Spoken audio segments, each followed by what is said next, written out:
En aquest tutorial veurem com podem accedir i modificar les dades del nostre perfil de l'aula virtual del CFA Palau de Mar. Per fer-ho, ens haurem d'identificar prèviament tot introduint el nostre nom d'usuari i la nostra contrasenya. Un cop ens haguem registrat, el sistema ja ens reconeixerà i apareix el nom a la part superior dreta de la pantalla. Si fem clic al seu damunt, apareix un menú de context en el qual hem de triar l'opció Configuració del meu perfil i, a continuació, hem de triar l'opció Edita el perfil del submenú que apareix.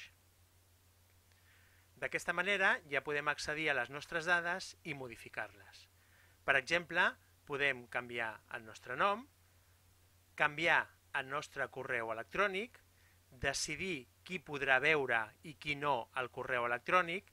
Per exemple, és interessant permetre que puguin veure el nostre correu electrònic les persones que comparteixen curs amb nosaltres i modificar la resta de dades que apareixen en el nostre perfil.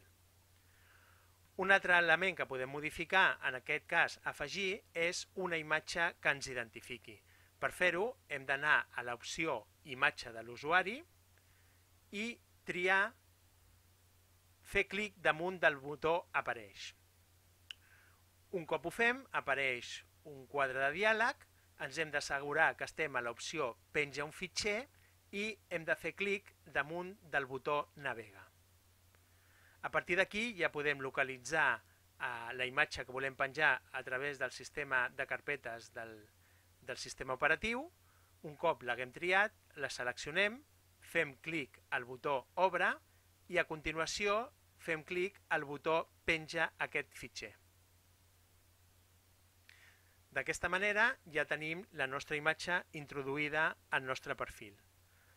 A continuació, actualitzem el perfil i les dades ja queden gravades.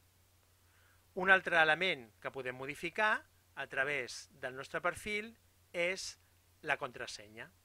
En aquest cas, podem adreçar-nos a la configuració del perfil i en el submenú que apareix triar l'opció Canvia la contrasenya.